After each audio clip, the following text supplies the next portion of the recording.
那我们上一堂课呢，就是讲到第101页的最下面，就是讲到说，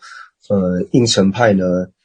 明应成派之实质分二。那讲到第一个呢，就是明由分别真上安立之理。那接下来呢，我们就看到这个明由分别真上安立之理。所以我们看到第102页的第一行。那优波离问经云：种种可爱妙花夫，乐意精工相辉映，此意未曾有作者，皆从分别真上生，分别假立诸世间。此说诸法皆由分别真上安立，说一切法唯由分别假立，即由分别真上安立者。那这边呢就讲到说乌波离问经，那这个呢是经典的名字。那在佛教的这些经典呢，它在命名的时候呢，就是有从能全身呢去命名，也有从所全意呢去命名，或是从所化机的角度呢去命名，或者说在世尊所讲法的地方呢去命名，就是有各式各样不同的命名方式。那在这边呢就提到说乌波离问经呢，他所讲的这一段话呢，就是显示出了说应成派呢他的所破为何，就是显示应成派所破为何所依据的这个经典。那这边呢，我们就讲到说呢，乌波离问经呢，它是应成派呢，就是它显示所破的经典，就如同我们在之前呢有讲述到说，秩序派呢，它在安立它的所破呢，是安立哪一个经典呢？就是秩序派在安立它的所破的时候呢，所引的经典是用法身为世俗，圣义无自性，于无性错乱，说明真世俗的这一个寄颂呢，然后来点名就是秩序派，就是它显示所破的一个经典。那现在呢，这个乌波离问经呢，所显示的就是应成派呢，它显示所破的经典。那这边讲到说，种种可爱妙花夫，乐意精工相辉映呢，指的是说天界的这些天宫，还有说天界的这些就是他们的住所，天人的住所，以及呢他们的这些花园呢，里面各式各样的这些花朵啊，还有说他们的所住的这些宫殿呢，那这些宫殿呢，此意未曾有作者，就是他呢，并没有一个人呢，特别呢去好像说，我把这个花园呢给建造出来，或者说我把这个宫殿呢给盖起来，此意未曾有作者，皆从分别真上生。那这些天界的这一些花园以及这个皇宫呢，是怎么样产生的呢？全部呢都是透由我们分别心呢去安立的。唯有透别分别心去安立之外呢，并没有任何一个呢去造作这个花园以及宫殿的人。那所以这边呢，就讲到说，像是天界的这些花园也好，或是天宫也好呢，它并没有一个所谓的去造作的作者。那它如何产生的呢？最主要产生的方式呢，都是由我们分别呢真上生，就是透由分别心呢去安立而生的。那这边讲的天界的花园或是天宫也好呢，皆是由分别心所安立，那它只是一个事项而已。那由此了之呢，我们所知道的这一切法呢，全部呢都是透由分别心呢去安立的。所以最后面呢讲到说，分别假立诸世间，说一切的世间的法呢，都是透由分别心呢去假立而有的。那所以接下来呢，就继续讲述到说，就是乌波离问经呢，他所讲述的内容就是说，此说诸法皆由分别真上安立，说一切法唯由分别假立，即由分别真上安立者，余甚益多。就提到说呢，诸法呢，它全部都是由我们分别心之力呢去安立的。所以讲到说，一切法呢都由分别心假立，因为都是分别心安立的缘故。所以讲到说，一切法都是由分别心假立或由分别心安立的缘故。那余甚益多，就是其他的地方呢也有讲到很多类似的道理。那接下来呢，就是引60正理论，就是上面乌波离问经呢，就是引佛所说的经典。那接下来呢，就引用祖师讲述的论点，所以就引用到龙树菩萨呢造的60正理论里面讲到说呢，正等觉宣说无明缘世间。那这边讲到说，引60正理论它是如何讲述到的呢？他就讲到说，世尊呢宣说了什么？世尊宣说了呢，就是我们世间所有一切呢，都是透由我们无明呢去安立的缘故，所以讲到说无明缘世间。那因为呢，世尊呢讲述到说，我们世间所有一切呢，都是因为无明为因缘呢去安立的缘故，所以呢，说是是分别，云何不因理？所以说这个世间呢是由分别心所安立的呢，怎么会没有任何的道理呢？它怎么会是没有道理的呢？所以这边讲到说，说是是分别呢，说这个世间呢是分别，但我们不会把这个分别呢，只说一切法呢都是分别心，并不会这样子去理解。所以这边讲的说是是分别呢，是讲到说，所以讲到说世间呢，皆是透由分别心去安立的呢，也没有什么不合理的地方。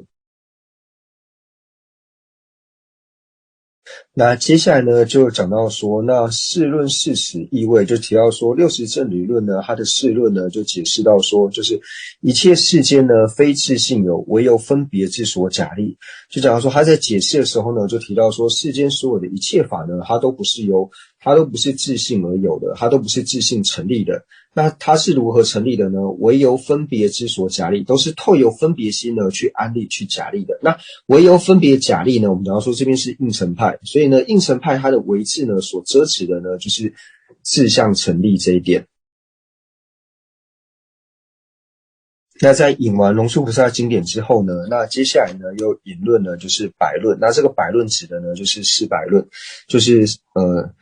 圣天菩萨或者是我们讲说提婆菩萨呢他所造的四百论。那四百论亦云：若无有分别，谈等亦非有，故智者谁知？真义即分别。那就提到说呢，圣天菩萨呢他在四百论里面呢也是提到呢，一切世间所有的一切法呢，它都非自性成立的，都是由分别心呢所假立、所安立的。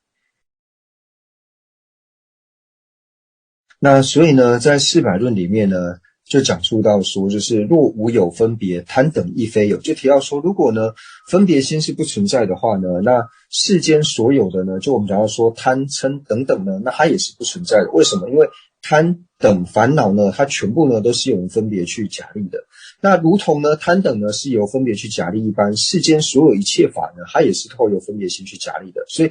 就如同我们上面呢，在乌波离问经讲到说，就是我们引用到，就是天上的这些花园以及天上的这些宫殿呢，它只是以一个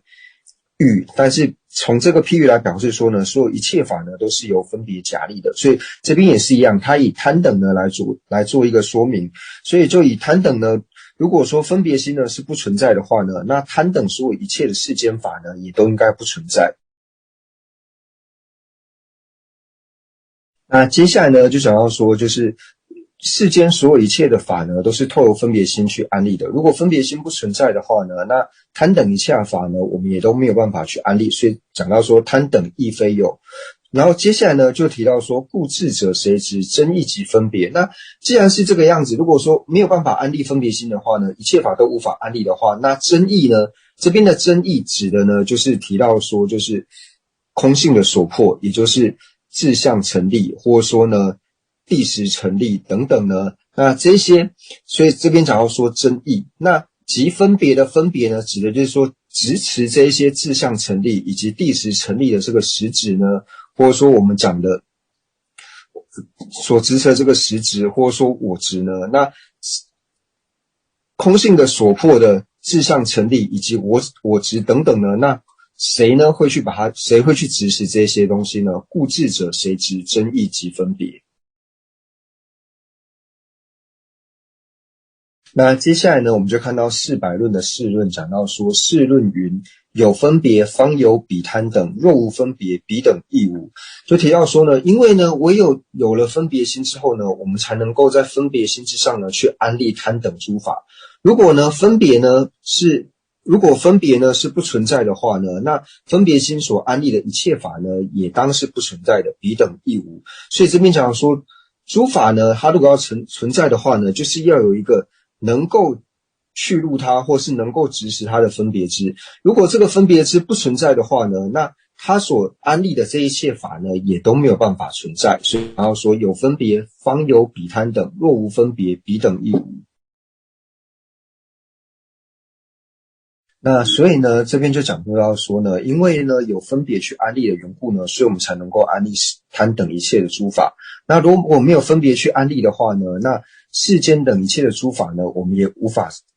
也是不存在的。那这一点呢是确定的，所以就想要说呢，决定当知。那这一点可以确定什么呢？就提到说世间的一切法呢，它都是自性不成立的，如同什么呢？如于绳上假立为蛇，定无自性。就是如果呢，我们看到一条麻绳呢，因为麻绳的相状跟蛇呢，就是如果把麻绳盘起来的时候呢，那有些人会把它误看为是蛇。那误看为蛇的时候呢，他自然而然呢，内心因为分别心呢，把这个绳子呢指使为蛇的时候，他内心呢自然就会升起这种恐惧，对于蛇的这个恐惧。但是呢，这条绳子上面呢，它没有具备任何蛇的自性，它没有任何一分是蛇的自性。但是因为呢，你把这个绳子呢指使为蛇的缘故，所以你自然呢产生了这种惧怕的感觉。所以这个呢，完全呢就是透由我们的分别心去指使之后呢，然后把它安立为蛇之后，你才产生了这一种恐惧的感觉。但是呢，它本身呢并没有任何一分蛇的自性在。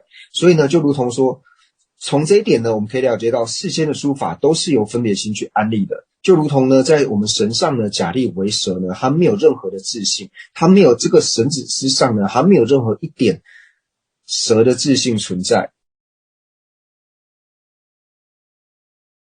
那所以接下来呢，我们就看到就是在解释的时候呢，就讲述得更清楚。中华大在解释的时候呢，就提到说呢，就是真义呢未有自性，就是四百论里面呢，真义即分别最后一句话的真义即分别呢，真义的意思呢，就是表示说是有自性，也就是呢自性存在的意思。那分别呢为依彼而生，那什么叫为依彼而生呢？这边的分别呢，指的呢就是提到说呢，有了这个，因为呢我们知道说其实自性成立呢，它是不存在的，但是就是因为我们有了这种错误的这种执着呢，认为有自性，所以这个实执呢，或者说我们讲的我执呢，它是依着什么而生的？它是依着这种它所执的错误的这个境的自性而生的。那你既然知道说你这边所谓的实执，或者说我们讲的就是我执呢，它是依靠着一个不存在的自性而生的时候，所以就了解到说，透由这个自性呢，依彼而生，依着这个自性存在而生的这个执着呢，它本身就是一种错乱的了知。那这个既然是一个错乱的了知，你也知道它是错乱的了知的时候呢，故智者谁知？那哪一个就是具备智慧的这个人呢，那他怎么会执持这种东西呢？他怎么会升起这样子的执着呢？因为都知道说他是一个错乱的了知，因为他所执持的这个境呢并不存在的缘故。所以这边呢就想到说呢，真义未有自性，那分别呢指的就是依彼而生，就是因为有这个自性呢，所以会执持到自性，那就是提到说实执。